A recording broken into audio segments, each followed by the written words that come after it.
Bom dia, pessoal. Eu sou a Juliana, eu trabalho na DGA, na Diretoria Financeira e Contábil. Sou a coordenadora de serviço de execução de despesa e convênios. A Lina, ela está de férias, então ela não veio. Então, aqui com a gente tem o Sérgio, a Michele, que é minha diretora, e a Isabela, que é assistente da DFC. Eu vou conversar com vocês um pouco sobre convênios de pesquisa, né, voltado para esse tema mesmo.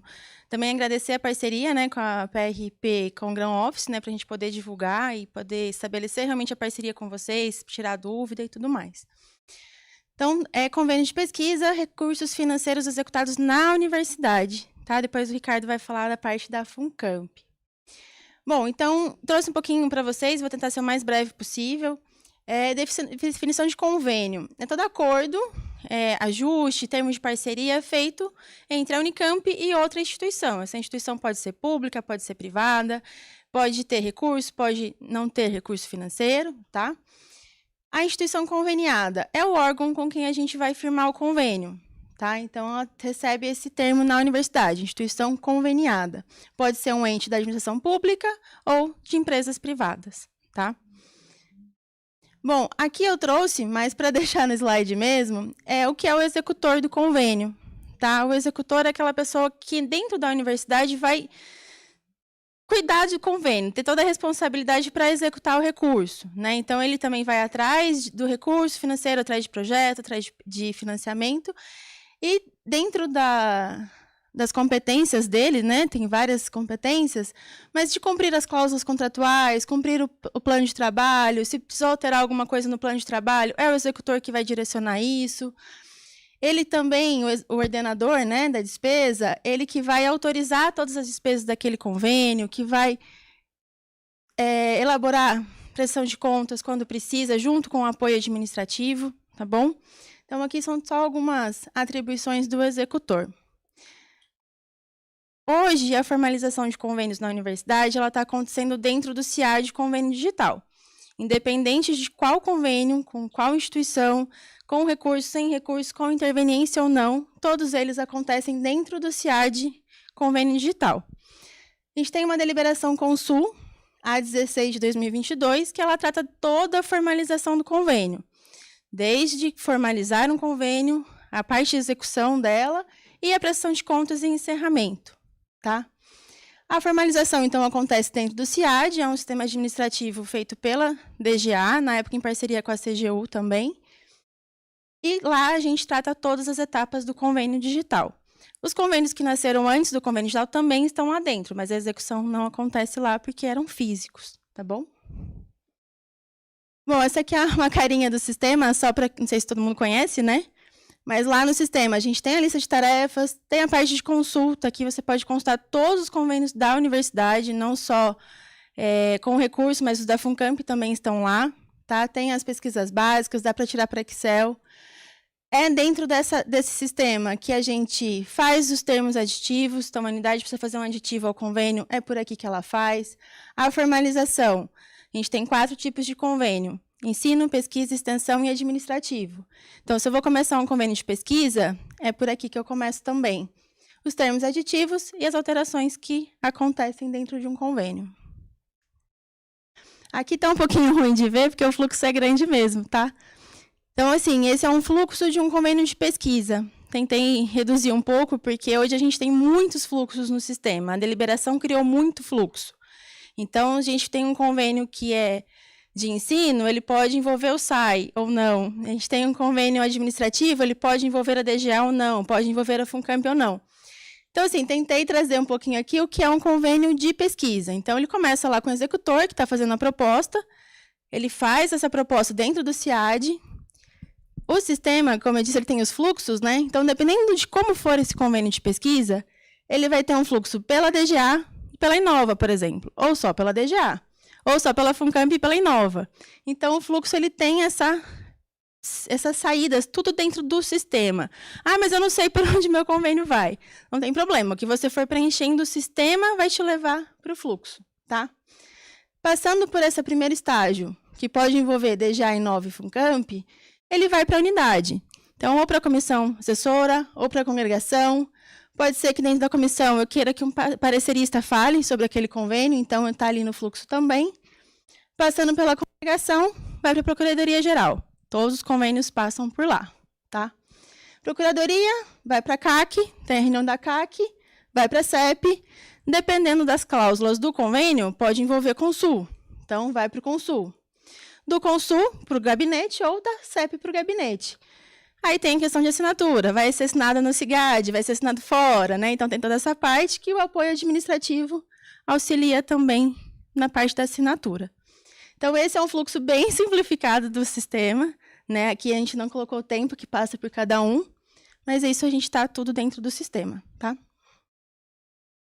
Bom, depois que o convênio foi formalizado, a gente precisa executar o convênio, né? Então a gente sempre pede, formalizou o convênio, assinou, clica no botãozinho formalizar. Porque quando a gente faz isso lá na unidade, o sistema ele gera um processo de execução automático. Isso é automático, uma ferramenta do sistema, tá? E esse processo de execução vai lá para a DGA. E lá a gente começa a criar o ambiente orçamentário, financeiro e contábil de todos os convênios com recurso na universidade. Então, lá a gente vai pedir fonte de recurso, criar CO, enfim, abrir conta bancária, regularizar a abertura. Então, a gente precisa desse start da unidade para poder começar a execução do convênio na universidade. Estando tudo certo, né? Criou conta, criou CO. Se é uma unidade que nunca mexeu com convênio, geralmente a gente chama essa unidade para conversar. Olha, como que é a execução desse convênio, o que a gente pode fazer? Se não, tem unidades que são convênios todo o tempo todo, né? Então, elas já sabem como procurar a gente também vai atuando junto com elas, para executar as despesas do convênio da melhor maneira possível, tá? As despesas do convênio, elas devem ser executadas conforme previsto no plano de trabalho. Então, é importante saber se é algo que vai ser licitado, a quem eu procuro, né? Preciso começar uma licitação, ou não, é pagamento de pessoa física, passagem aérea, como que eu vou executar esse convênio? Então, assim, a DGA, como um todo, está disponível, a gente também lá de convênios, mas no portal da DGA, tem uma abinha lá, serviços, tem todos os serviços da DGA. Lá tem as orientações, tem os contatos de quem eu posso buscar. Então, eu estou com dúvida de passagem aérea. Lá a gente tem um contato e dá para vocês conversarem com eles também, tá bom? Prestação de contas, acho que já teve, né, um conto sobre prestação de contas. Mas, assim, esse é mais do ponto dos convênios que têm recursos executados na universidade. Ao término da vigência, ou dependendo do concedente, ele quer uma prestação de contas mensal, trimestral, anual, o executor, né, o ordenador de despesa, precisa prestar contas ao concedente. Isso vai acontecer conforme estiver estipulado no plano de trabalho, na minuta do convênio. Cada concedente pode pensar em como quer essa prestação de contas, às vezes mais simplificada durante a execução e depois completa, né, no final. É importante verificar também quanto tempo esses documentos precisam ficar guardados. A gente tem um caso da FINEP, por exemplo, que ela pede que todos os documentos fiquem guardados por 10 anos após o término do convênio. Então, isso é importante verificar com o concedente também, que pode ter uma auditoria lá na frente, né? Então, isso é importante. E se o convênio terminou e sobrou um saldo, a gente precisa ver o que vai fazer com esse saldo. Às vezes, esse saldo do convênio vai ficar para a universidade, às vezes vai devolver para o concedente. Mas tudo isso a gente precisa falar com o concedente para ver como é que vai ficar. Em muitos casos, o recurso que fica para a universidade fica para a unidade. Então, o concedente, não, esse saldo eu não vou, pode ficar para vocês, continuem executando o projeto aí. Então, isso vai para a unidade, vai para o órgão. Tá? Bom, as normativas para convênios. Né? Então, a gente tem a resolução 23, que ela regulamenta a utilização de recursos para pagamento de pessoas físicas, basicamente, né? Nessa aqui. Com e sem interveniência da FUNCAMP. Nessa resolução, por exemplo, ela trata de pagamento de bolsa, mas a gente viu que ela estava precisando ser atualizada. Então, por isso que eu marquei ali em revisão, porque a gente está terminando um assunto para já entrar nela. Então, essa resolução, logo ela vai ser atualizada. Tá? A resolução 36, ela fala das taxas de ressarcimento, então, PIDs e UFEPEX. Tem convênios que têm isenção já na própria resolução, e tem convênios que você precisa pedir isenção, caso você queira. Se não, lá ali também tem as taxas que os valores, né, os percentuais. A resolução 75 de 2020, ela fala da concessão de bolsas estímulo à inovação. também é uma resolução nova, né? Que a gente também precisa estudar um pouquinho sobre ela. Mas ela também paga, enfim, auxilia a gente a pagamento de bolsas de pesquisa e inovação, tá? Nesse caso, as bolsas precisam passar pela Inova, tá? Precisa ter um parecer da Inova. Bom, a gente, DGA, né, como um todo, a gente está cheio de desafios, né? E acho que convênios têm trazido muitos desafios para a gente. Então, no meio disso tudo, a gente está tentando conciliar. Mas o primeiro desafio nosso é atualizar a instrução 5 de 2001. É a primeira instrução que a gente teve de convênios. A última atualização dela é um pouco antiga, então tem termos antigos lá. Então, a gente está precisando urgentemente atualizar ela para, inclusive, trazer a deliberação Consul A16 para dentro dela também, né? No CIA de convênio digital, a gente precisa ainda implantar os módulos de encerramento de convênio e prestação de contas. O módulo de encerramento, ele está para homologação, então a gente ainda precisa homologar para poder implantar. E o de prestação de contas ainda está um pouco em estudo antes de poder homologar, tá? A gente também quer colocar dentro da página da DGA as principais dúvidas que as unidades têm. Então, tem lá um lugar, como que eu faço para formalizar convênio? Um resuminho de cada coisa, né? E os documentos necessários. Muita gente nos procura, eu preciso de tal documento para formalizar um convênio, onde eu acho? Tem alguns que são padrões, então esses a gente também quer atualizar na página da DGA. E também estabelecer um cronograma de treinamento e atualizações, diretamente com executores e apoios. Não só para a formalização de um convênio, mas para a execução das despesas desse convênio, né, para a gente não devolver dinheiro lá no final, né, para que a gente possa executar e também não ter problemas com a prestação de contas depois. Bom, o meu contato, deixo aqui para vocês, né? Então, a minha equipe, ela tem 2 células dentro, que é a execução da despesa, que a gente auxilia aí na classificação da despesa orçamentária, despesas com diária, ajuda de custo, auxílio financeiro e demais despesas, né, como um todo. E a parte de convênios, então segue nossos e-mails. E a minha equipe, também aqui tem um ramal de todo mundo. Então, se vocês precisarem de alguma dúvida, pode contar com a gente, tá bom? Eu não conheço o sistema digital de convênios, não é do meu tempo. É recente. Então, eu saí daqui em 2009, 2005, na verdade. Então, eu não sei muito bem como ele funciona, mas eu ouvi uma pessoa da Procuradoria-Geral comentando que o sistema é super bom, mas que com o sistema a gente perdeu aquela visão do todo do processo. Sabe que você quer entender o histórico do processo? A gente pegava aquela pasta azul e ia lendo de trás para frente para ver como é que tinha sido o encaminhamento para ter uma visão geral. Existe, você conhece, tem alguma aba ali que tem o histórico? Como é que eu faço? Porque é super importante você entender o histórico da tramitação para ver que caminho tomar daqui para frente. A gente tem algum caminho para fazer isso? Alguma maneira de ver isso? Porque seria bom ensinar para todo mundo para poder acompanhar melhor. Obrigada. Imagina. Bom, acho que quando a gente foi para a era digital agora, o CIGAD também está nessa, né? Às vezes eu sinto falta da capa azul, para alguns casos, de se rabiscar ali, né, amarelo, enfim. Mas tem as vantagens de estar tudo online, né? Então, hoje, para o CIAD Convênio Digital, a gente tem uma aba documentos, que tem todos os documentos do processo, e você pode gerar um PDF com todos, por exemplo. Então, você vai conseguir, pela ordem que cada documento foi juntado, ter acesso aos documentos. E tem uma abinha que chama Movimentações do Processo, ou Movimentos do Processo. É a penúltima aba que aparece no sistema de convênio. Lá você consegue ver quem recebeu o processo, o encaminhamento que deu. Então, assim, tem algumas coisas que você consegue ver por lá.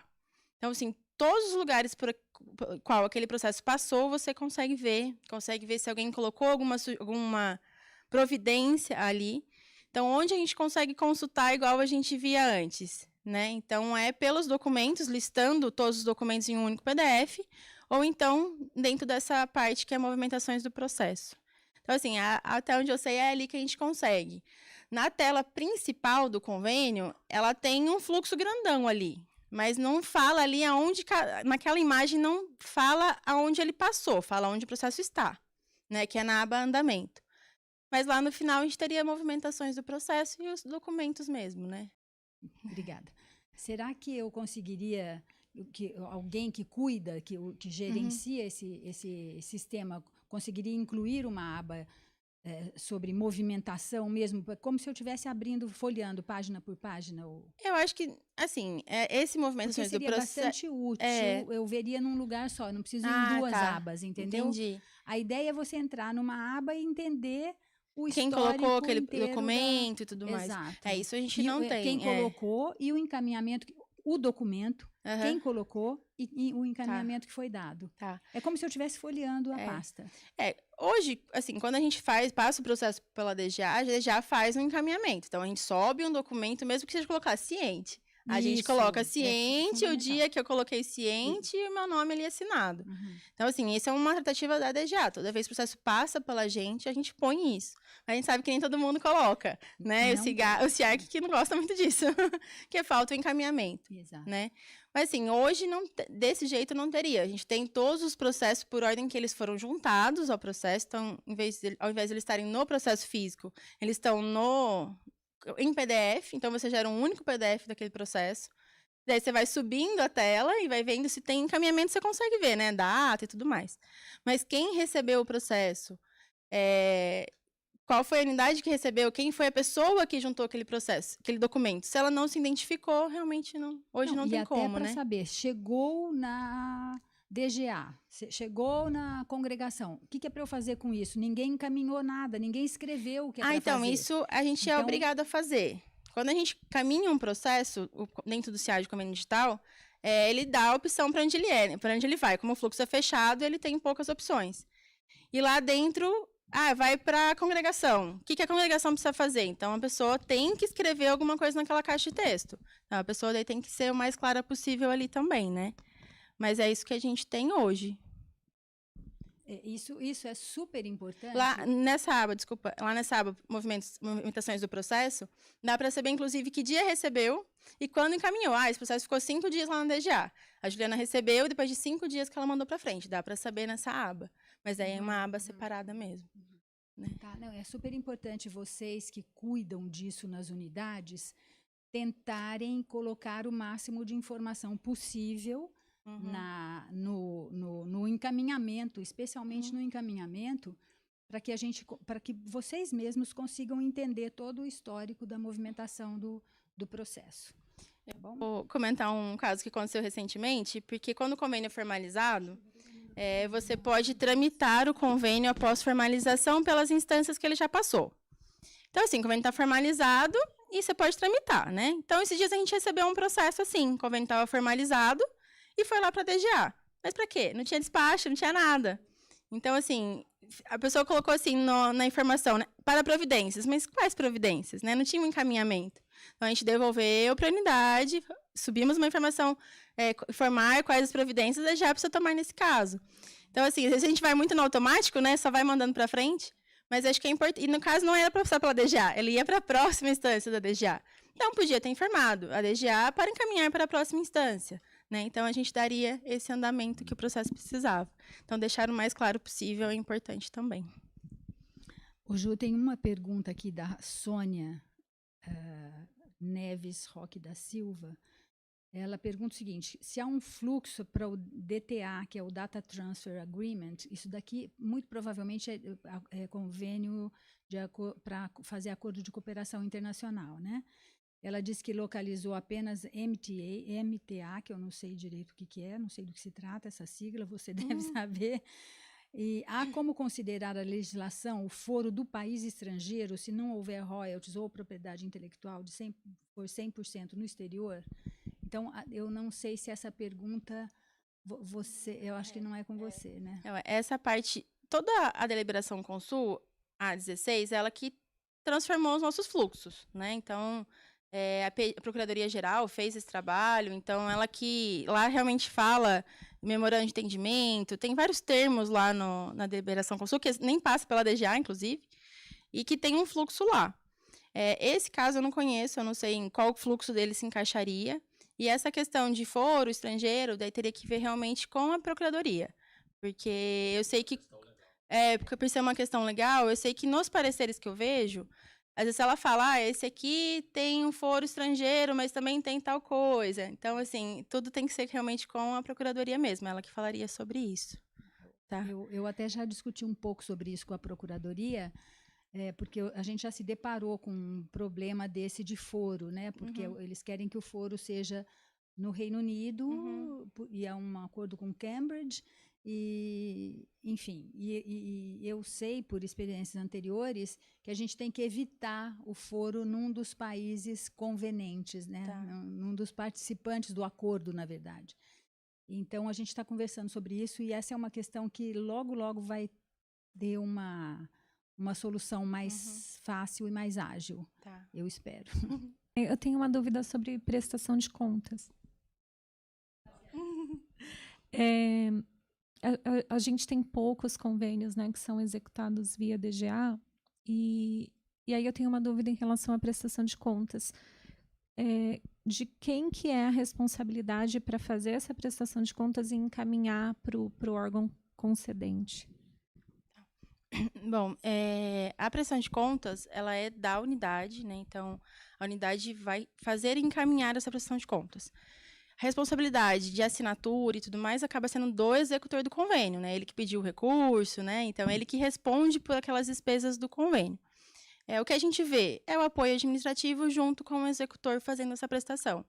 Como cada concedente trabalha um tipo de prestação de contas diferente, tem alguns que é só relatório, tem alguns que tem que ter nota fiscal.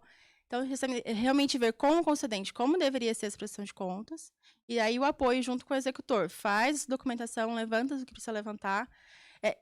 Alguns raros casos já vi que precisar de assinatura do reitor, então daí tem que passar lá pelo gabinete, né? Mas geralmente é algo da unidade mesmo. A unidade presta contas e encaminha para o concedente. É importante documentar tudo isso no processo, viu, gente? Toda a prestação de contas que vocês mandarem, coloquem no processo físico, digital, porque pode ter questionamentos lá na frente. Não, tá aqui, já entreguei, já fiz tudo o que eu precisava, tá?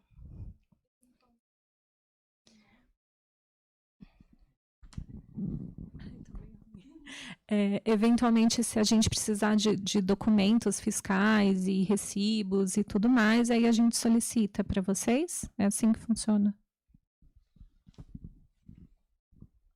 Então, da nossa parte, a gente pode auxiliar com relatórios. Então, esse convênio, quais foram as despesas que esse convênio tem? Então, a gente tem relatórios no sistema, né, que traz. Então, são esses processos, Bárbara, são aqui. Então, daí você tem que ir lá com o CIARC, né, e daí pegar esses processos no CIARC, ver a documentação que está lá, porque é para estar tudo dentro dos processos de compra ou de pagamento mesmo.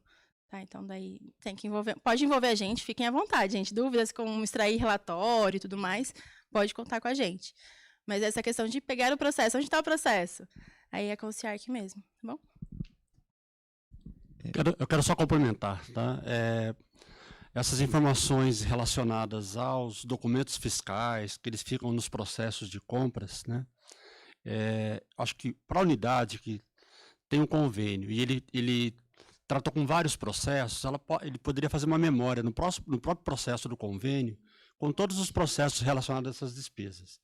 Porque aí, no futuro, se ele precisar de documento, ele sabe onde buscar. Esse é o primeiro ponto. O segundo ponto é importantíssimo ter essa documentação fiscal certinha dentro do processo, porque num passado não muito longínquo, a gente teve que devolver recursos para a FINEP, por exemplo, porque nós não encontramos documentação fiscal sobre questionamentos de prestação de contas, tá? Ou então o documento estava ruim, estava rasurado, não tinha como você recuperar aquela prestação de contas, ela foi recusada. E essa informação que a Juliana passou dos 10 anos é importante, porque tem processos que, perto do vencimento dos 10 anos, a gente é requisitado para prestar contas, tá? Então é só esse complemento. E só complementando que lembrou dessa parte da FINEP, acho que é interessante lembrar. A FINEP, ela tem isso de 10 anos, né? Só que a gente teve, acho que foi ano passado, não sei se foi ano passado, veio coisa de 2007 pra gente. 2008, então assim, fazia mais de 10 anos, né? E aí, para achar isso, era o sistema, era o SIX, né? Não é o CIAD que a gente usa bonitinho hoje. Então, a gente teve que ir no banco de dados, rastrear quais eram os processos, para a unidade conseguir levantar. E esse processo foi destruído, né? Descartado já. Então, essa é uma preocupação que a gente tem. Também o CIARC, às vezes, conversa com a gente também sobre isso. Então, assim, ter essa relação de despesas é importante. E realmente acompanhar. Enquanto eles não derem uma prestação de contas aprovada com sucesso, a gente deixa os arquivos meio guardados, reservados lá. Tá bom? Então, como é que a gente procede relativo a isso, né? Porque tem informações do reitor ali, né? Geralmente na minuta. A gente deixa como informação privada ou pode deixar aberto isso? Tem alguma restrição nesse sentido? Bom, acho que a LGPD a gente está aprendendo bastante sobre ela ainda, né? Vai ter até mais um curso agora, no próximo, acho que agosto, sobre isso. Bom, todos os documentos do convênio digital, é recente isso, não lembro se foi no outubro ou novembro do ano passado, todos eles estão nascendo como restrito. Então, independente da classificação que vocês coloquem lá quando sobem um documento, né, ele está como restrito. Acho que a gente tem que tomar cuidado, porque às vezes ele não precisa ser, quando a gente subir, né, colocar também como restrito, porque de repente não é, né? Então, ele pode ser consultado se a SIC precisar daquele documento, por exemplo. Então, acho que vale da análise de cada documento mesmo. Esse documento, conforme a LGPD, ele precisa ser restrito? Então, a gente classifica como restrito, tá? Mas, para o convênio digital, todos estão nascendo como restrito. Isso está na base do sistema mesmo, tá? Então, acho que é isso. É que você sobe pelo CIAD. Pelo CIAD. Então, como a gente sobe pelo CIAD, a gente faz a classificação que a gente entende para cada documento. Então, esse documento eu entendo que tudo bem, pode ser público. Ou esse não, esse realmente tem que ser restrito. Mas, querendo ou não, ninguém dá... Se você não estiver com processo, você não vai conseguir ver aquele documento. Tá? Essa é a condição do CIAD convênio digital mesmo. Pelo CIGAD, não. Daí depende, né? Se você já viu aquele processo, se não viu. Enfim, outras tratativas que cada processo tem dentro do CIGAD. Tá bom? Complementar de novo. Essa questão do LGPD, ela está ainda em elaboração na Unicamp, né? Mas a gente tem que lembrar que processos de contratação, convênios, eles são processos públicos, né? Então, não são todos os dados pessoais que devem estar restritos, né? Porque eu preciso saber quem assinou aquele documento. Então, essa discussão, tem um CPF aqui, eu não posso, eu vou lá e restringo. Não necessariamente, né? Então, isso está em revisão, tá? A gente precisa achar um equilíbrio entre o que é dado pessoal de fato e aquilo que é dado que precisa estar público, porque o processo da administração pública ele tem que ficar aberto. Tá? Então, os contratos, quem assina o contrato está sujeito a esse tipo de exposição. Né? Então, a gente só precisa preservar dados que realmente são de caráter pessoal, que precisa ficar resguardado. Mas, se a gente está na roda, infelizmente, é só você ver que os nossos salários estão divulgados. Né? Então, nessa linha que eu comentei, que a gente tem que analisar realmente quando a gente sobe o documento.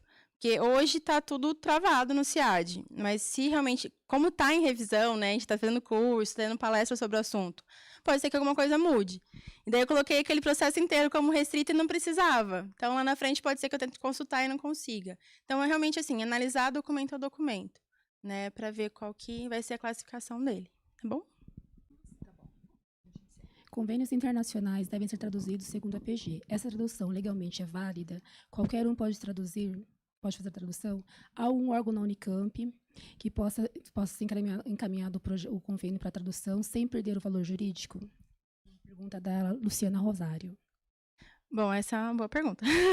A gente recentemente recebeu um processo de convênio onde estava tudo em inglês. Então, assim, plano de trabalho, e-mail, né? E tem dado até problema esse caso. E que deu problema esse caso? A gente recebeu, a gente não tem competência para analisar, até a gente mesmo fazer uma tradução que não seja correta, e a gente devolveu para a unidade para ela fazer a tradução. E, no fim, a tradução dela também não estava correta. Né? Então, assim, não tem nenhum órgão na universidade, até onde eu saiba, que faça esse tipo de tradução. Eu já vi casos em que a tradução teve que ser juramentada, mas eu não sei se tem alguma normativa, vocês conhecem? Acho que, sim, algo que fale que precise ser juramentada, não sei, tá? Mas eu acho que ela precisa vir traduzida. Quem foi atrás daquele projeto precisa realmente escolher ali alguém para fazer aquela tradução da melhor maneira possível, porque é com ela que a gente vai dar andamento ao convênio, é com ela que a gente vai se basear para executar o recurso, enfim, todos os prazos, tudo vai estar ali, né? Então, precisa ser uma tradução realmente bem caprichada.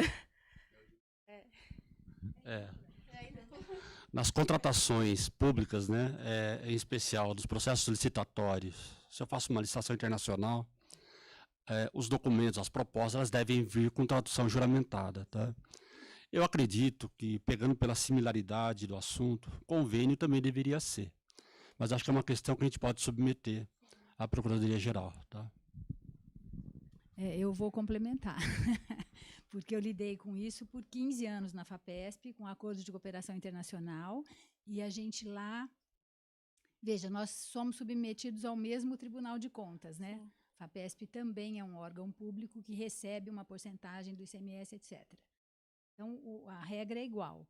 Lá, a gente achou um caminho interessante para isso, não precisa ser juramentado, tá? Não precisa ser tradução juramentada, e nós desenvolvemos e passamos a usar, e aqui eu já vi que tem acontecido também, um documento único em 2 colunas. Sim.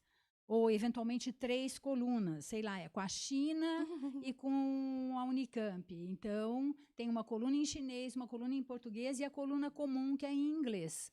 Tá? Então, e no próprio documento tem uma cláusula ali que diz que a gente garante que as versões são de mesmo teor e mesmo conteúdo. Quem assina está garantindo isso. Então, isso o Tribunal de Contas aceita numa boa. Então, tanto a questão do foro, como alguém já perguntou aqui, quanto esta questão da tradução, são questões que eu ainda estou juntando para conversar com a Procuradoria, para a gente deixar uma regra clara sobre isso, tá?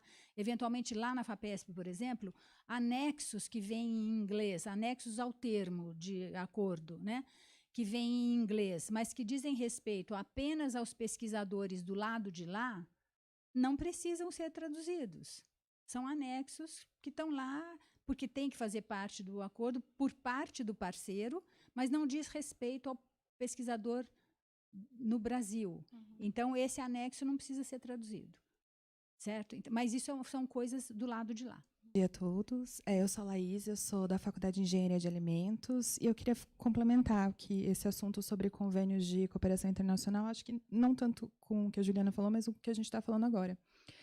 Na FEA, a gente tem uma dificuldade muito grande, a gente tem tentado internacionalizar a faculdade, e a gente tem encontrado dificuldade no apoio mesmo da universidade para nos auxiliar. Em muitos casos, a gente faz a minuta em inglês, e eu ou o docente, a gente acaba traduzindo, enfim, teve caso em francês, aí o docente falava e traduziu.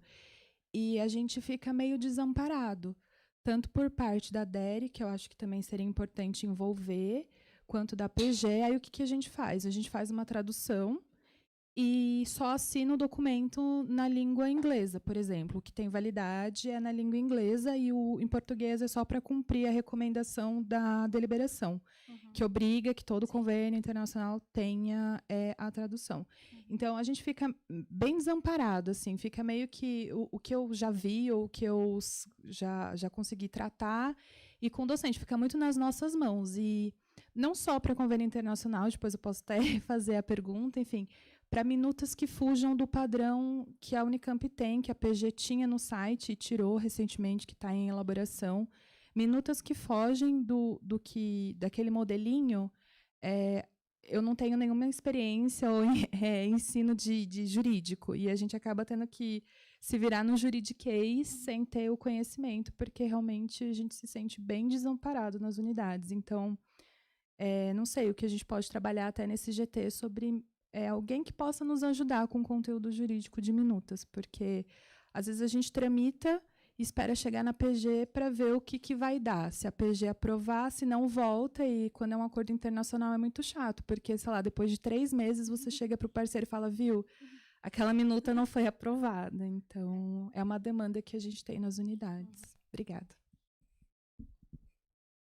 Isso é bem verdade, sim, e por isso mesmo que a gente isso está na lista da nossa, nossa ação, por isso que eu chamo de órgãos estratégicos, né? É super importante que esses órgãos colaborem conosco. Como vocês estão fazendo aqui hoje, a Procuradoria vai fazer também, ela virá um dia para tratar desse assunto nas nossas reuniões. ainda não sabemos qual data nas próximas, né, mas será um dos próximos temas. É fundamental, mas tentem sempre, ao negociar o acordo de cooperação com o parceiro, Laís, tenta sempre mostrar para o parceiro que o documento em 2 colunas, ele facilita bastante, né? Então, tenta sempre levar para esse lado. E coloca lá uma cláusula, vai na página da FAPESP, gente, todos os acordos de cooperação estão lá, e lá vai estar escrito essa cláusula que garante que as vias assinadas têm o mesmo teor. Usa essa estratégia, né, para ver se limita ou se reduz o problema interno, enquanto a gente está cuidando do problema interno aqui. Tá bom? Só complementando um pouco, a gente tem poucos convênios estrangeiros, né? Não tem tantos assim. Mas tem vários que vêm já com essa tradução, igual a professora comentou. Então, tem a parte em inglês, tem a parte em português. Embaixo eu já vi esse termo, que as 2 versões são de igual teor. De igual teor, né? Então, isso facilita, inclusive, para a Procuradoria poder avaliar e passar. Mas eu entendo que é complicado mesmo, para quem tem que fazer essa tradução. Porque quando a gente recebe lá na DGA, será que a tradução está certinha? Né? Será que tá... E para a gente pega a parte da despesa, da execução. Como que eles vão executar esse convênio? Se ele trocou uma palavrinha lá, a gente pode ter problema na prestação de contas. Né? Então, a gente também sente essa dificuldade, a gente vai na fé. É um pouco isso. Ju, muito obrigada. Imagina. Excelente. Bom dia, pessoal. Meu nome é Ricardo Friol, eu sou da área de projetos da FUNCAMP. Eu trabalho na FUNCAMP já há 23 anos, na área de projetos eu já trabalho há 14 anos. Inicialmente agradeço o convite da professora para participar desse evento, é muito legal encontrar pessoas aqui que a gente fala muito por telefone, por e-mail, e a gente acaba vendo o rosto, né, sabendo das dores e dificuldades de cada um. Bom, a Juliana colocou muito bem essa questão do CIAD, convênio digital, da tramitação, as abas, etc.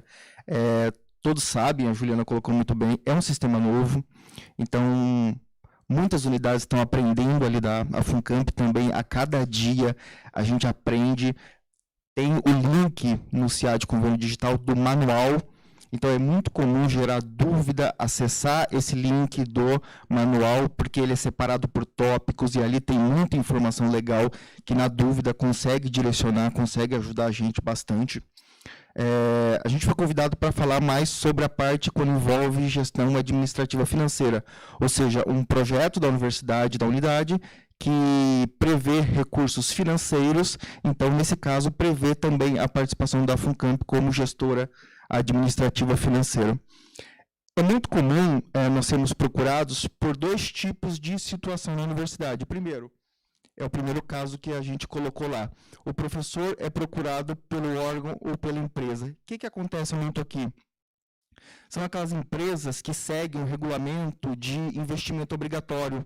Por exemplo, Petrobras, regulamento ANP. Eles têm que investir 1% do faturamento bruto deles em pesquisa. Também concessionárias de energia elétrica, ANEEL, regulamento ANEEL, CPFL e tudo mais. Então, é muito comum essas instituições, essas empresas que têm que investir parte do faturamento dela em P&D, procura o docente. Então, o docente é procurado pela empresa, então é muito legal eles procurarem a FUNCAMP desde o início. É muito comum isso acontecer, o docente começa a escrever o projeto dele, começa a elaborar as despesas dele e procura a FUNCAMP, de repente, um dia ou até mesmo no dia de submeter o projeto. Isso é muito perigoso.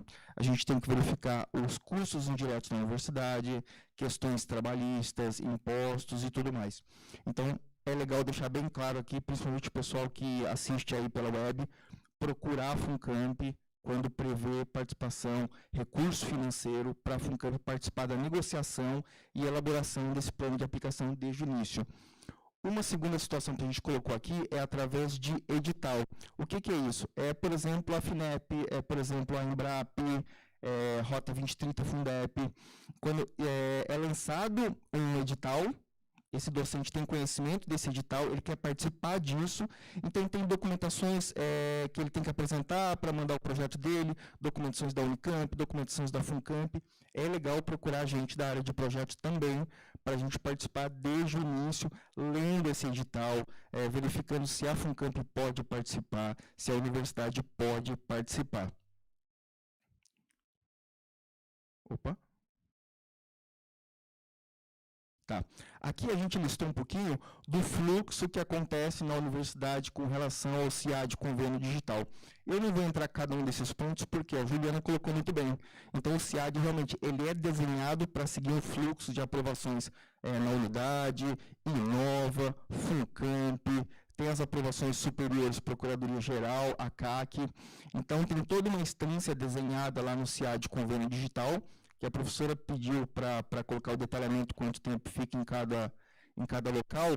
Eu me recordo que na primeira aba principal, Ju, me corrija se eu estiver errado, logo abaixo está aparecendo agora quanto ficou em cada local. Então isso é legal, até acho que serve de indicadores na universidade para a gente saber onde está demandando mais tempo, de repente onde tem que agir para a gente conseguir melhorar e facilitar esse fluxo.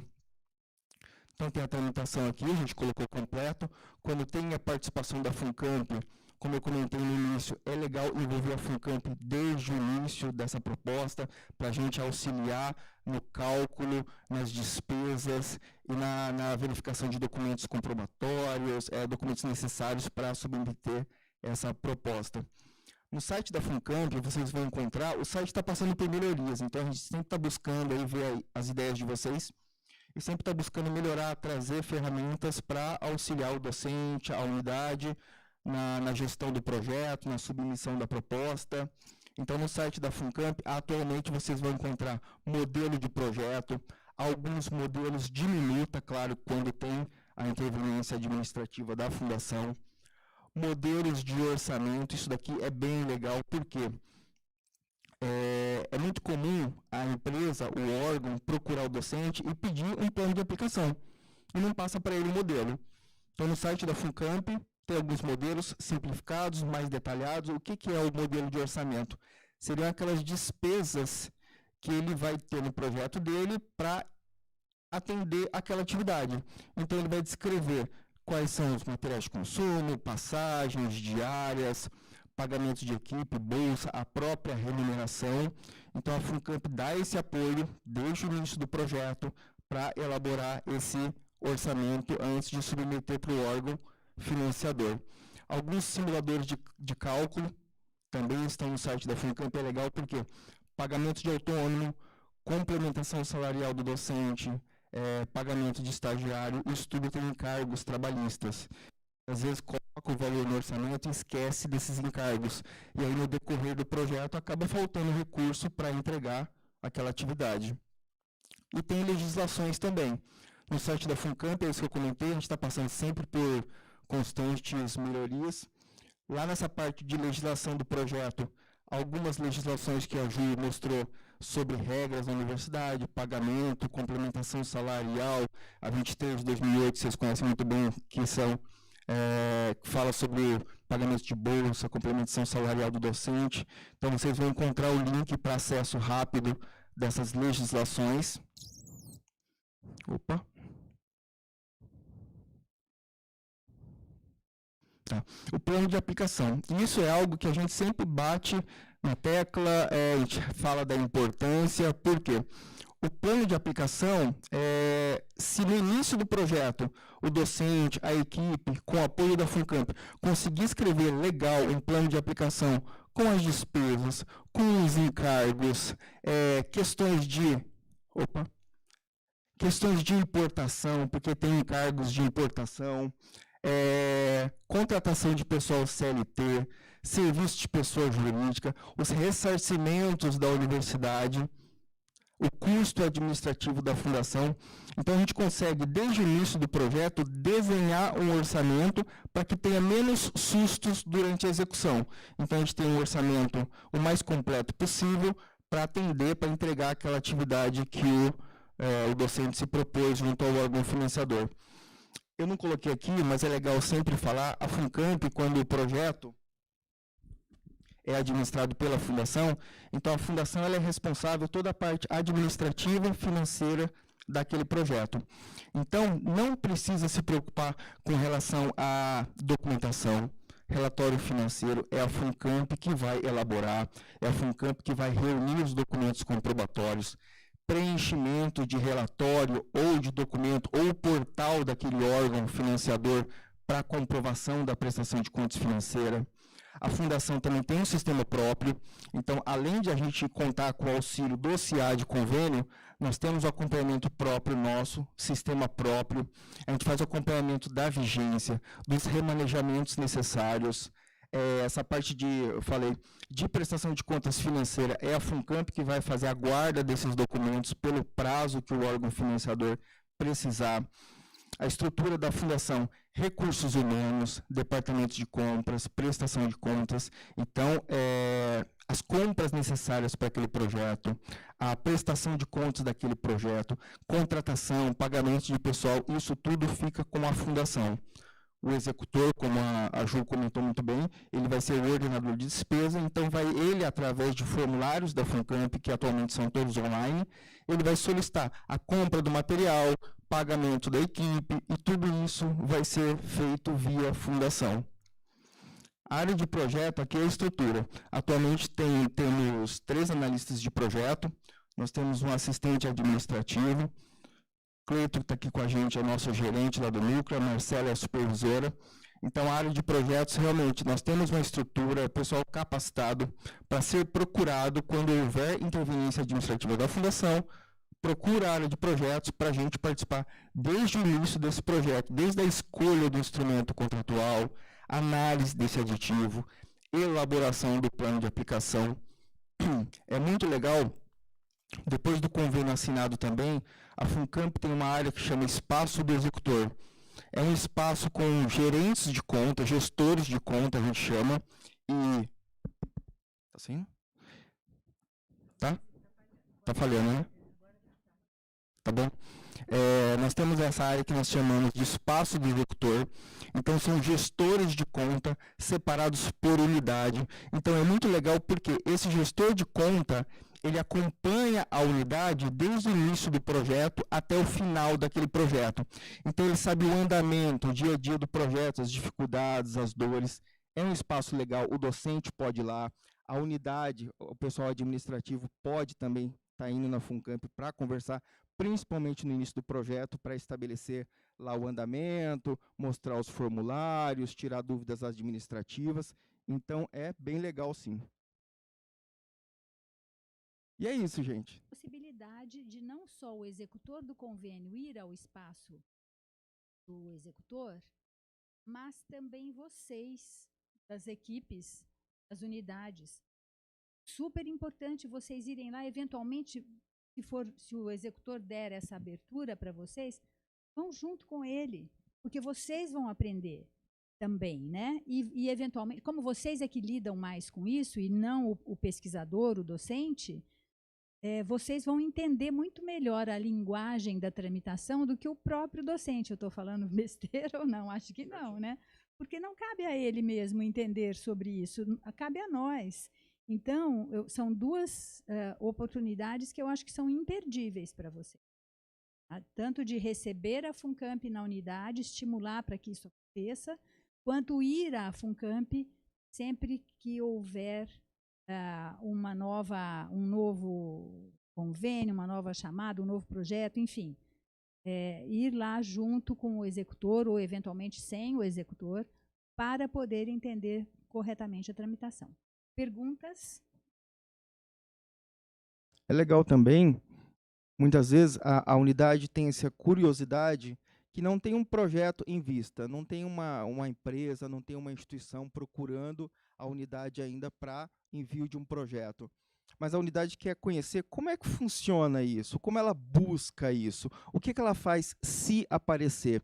Então, mesmo que não tenha algo em vista ainda, combina, vai lá, bate um papo. Só assim, se aparecer, vai saber mais ou menos o caminho que vai seguir. Pelo menos já tem uma ideia de onde iniciar, como iniciar essa conversa com o órgão interessado no projeto. O que acontece é que, de repente, o docente chega lá para resolver um problema e o processo começou todo errado, desde o início. E aí é uma dificuldade brutal para corrigir, eventualmente não tem solução. Então, essas chances que estão sendo abordadas aqui, tanto pela Juliana quanto pelo Ricardo, elas são imperdíveis. Vocês têm que, não deixa começar errado. Porque não deixando começar errado, a chance de sucesso é 100%, né, gente? Então, começando errado, a chance de erro, a chance de dar tudo errado é muito grande. E aí é retrabalho. Retrabalho significa tempo. Onera o tempo de cada um de vocês e às vezes onera financeiramente, inclusive, né? E tudo isso que a gente está falando aqui custa dinheiro. Custa dinheiro dos funcionários que cuidam do assunto, custa dinheiro da universidade na hora de fazer essa gestão. Imagina o custo que é tramitar um projeto. É muito dinheiro. Então, projetos como esses, né? Então, eu sugiro fortemente que vocês aproveitem as oportunidades, as aberturas que estão sendo aqui, para não deixar que os projetos comecem pelo caminho errado. É claro que haverá mesmo percalços, lógico, sempre há. É raro correr tudo lisinho, né, sem nenhum problema. Mas, ok, se houver, você já sabe com quem conversar. Eu queria até acrescentar, professora, algumas coisas que foi falado agora há pouco, quando a Juliana estava explicando. Acho que foi a Sônia Neves que fez uma pergunta, e ela se referiu ao NDA. É legal, muitas vezes, mesmo que não há participação da FUNCAMP, conversa com a gente. Muitas vezes a gente sabe qual que é o caminho aqui na universidade. Por exemplo, o NDA é o Acordo de Não Divulgação. A deliberação com o Sul, a 16, né? A 16, ela trata de uma tramitação mais simplificada no caso desses acordos de não divulgação, que é feito via Inova.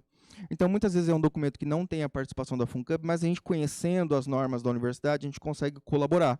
Então, a Sônia, se ela ainda estiver acompanhando a gente, esse caso de acordo de não divulgação, ela tem que procurar a agência de inovação, porque existe uma tramitação mais simplificada nesse caso.